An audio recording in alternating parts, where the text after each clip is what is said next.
Dictation start होगा 3 second बाद। Start. दुनिया आशावाद और निराशावाद में बटी हुई है। आर्थिक आशावादियों का विश्वास है कि यदि सरकार बुनियादी ढांचे के क्षेत्र में निवेश करे और उद्यमियों के समक्ष मौजूद बाधाओं को दूर करे तो बड़ी तादाद में नौकरियों के सृजन के साथ साथ अर्थव्यवस्था का विकास संभव होगा। इससे कर राजस्व बढ़ेगा जिसका निवेश गरीबों पर किया जा सकेगा। यदि कुछ दशक तक हम इस नीति का अनुकरण करें तो हमारा देश धीरे धीरे मध्य वर्ग में तब्दील हो जाएगा। दूसरी ओर निराशावादियों की भी कुछ चिंताएं हैं जिनमें असमानता, क्रोनी कैपिटलिज्म, पर्यावरण का क्षरण, शहरीकरण की बुराई आदि शामिल हैं। ये समस्याएं वास्तविक हैं लेकिन आशावादियों का ध्यान अवसरों पर केंद्रित है। यह हमें नहीं भूलना चाहिए कि सफल देशों का नेतृत्व आशावादी ही कर रहे हैं। अटल बिहारी वाजपेयी ऐसे ही एक आशावादी थे। अपनी पार्टी में निराशावादियों की मौजूदगी के बावजूद उन्होंने ऐसी नीतियों पर ध्यान केंद्रित किया जिससे उच्च विकास दर हासिल की जा सकी।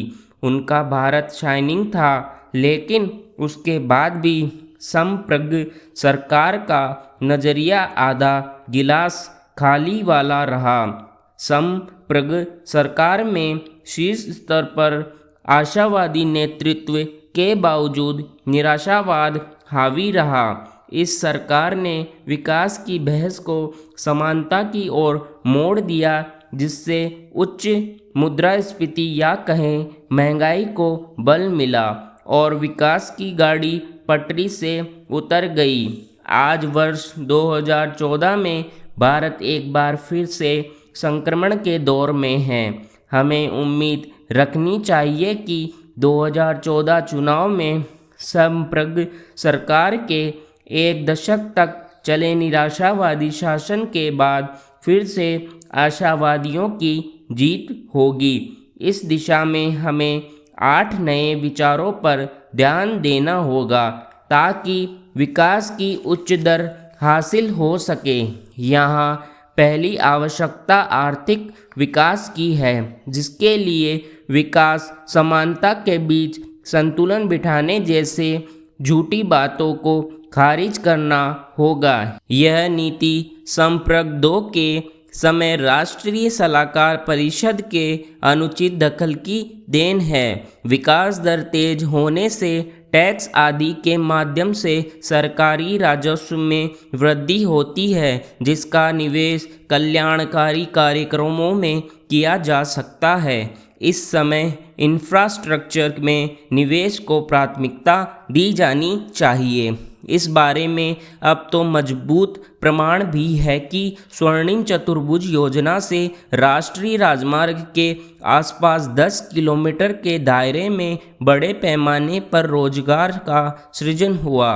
दूसरी बात यह है कि कोई भी उद्यम शुरू करने के लिए तकरीबन 70 स्वीकृतियां लेनी होती है।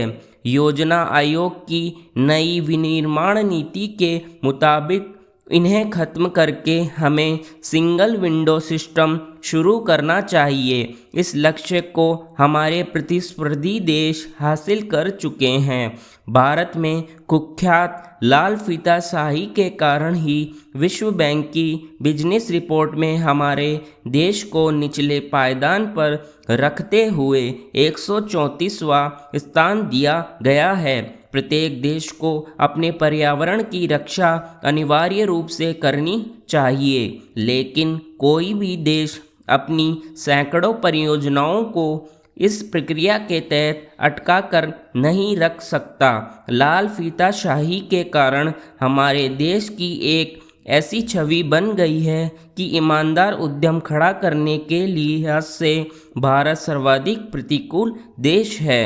यहाँ यह जोड़ना गलत नहीं होगा कि कई राज्यों में इंस्पेक्टर राज के कारण छोटे उद्यमियों का पनप पाना मुश्किल है। इसका सर्वाधिक प्रतिकूल प्रभाव राजस्व विभाग पर पड़ता है, जिनमें आयकर, उत्पाद कर, सीमा शुल्क शामिल हैं। यह सही है कि इस तरह की बाधाओं का सामना बड़े व्यापारी कर सकते हैं, लेकिन छोटे उद्यमियों के पलायन का यह एक बड़ा कारण है। हालांकि सच यही है कि छोटे उद्योगों में ही बड़े पैमाने पर रोजगार का सृजन होता है। इस संदर्भ में तीसरा अच्छा कदम अथवा काम है वस्तु एवं सेवा कर जीएसटी को हकीकत में लाना, ताकि भारत एक राष्ट्रीय बाजार बन सके। जीएसटी से अप्रत्यक्ष करों की बुराई खत्म होगी, जिनमें राज्य बिक्री कर, केंद्रीय बिक्री कर, उत्पाद शुल्क, सेवा कर, प्रवेश कर आदि शामिल हैं। नई व्यवस्था लागू होने से नकदी पैसों का लेन देन कम होगा, क्योंकि कोई भी नहीं चाहता कि पहले से ही अदा किए गए कर पर दोबारा जेब ढीली करनी पड़े।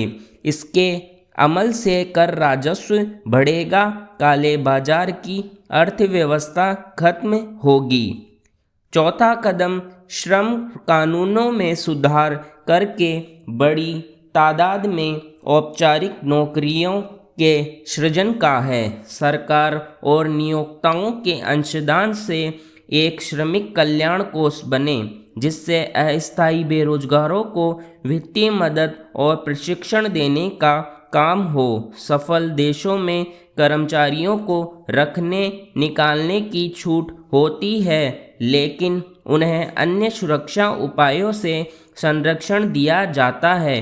भारत के श्रम कानून आजीवन नौकरी की वकालत करते हैं।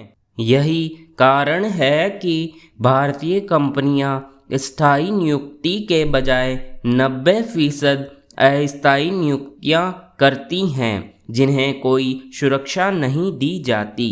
इस कारण भारत का मैन्युफैक्चरिंग क्षेत्र अधिक तादाद में नौकरियों का सृजन नहीं कर पा रहा है।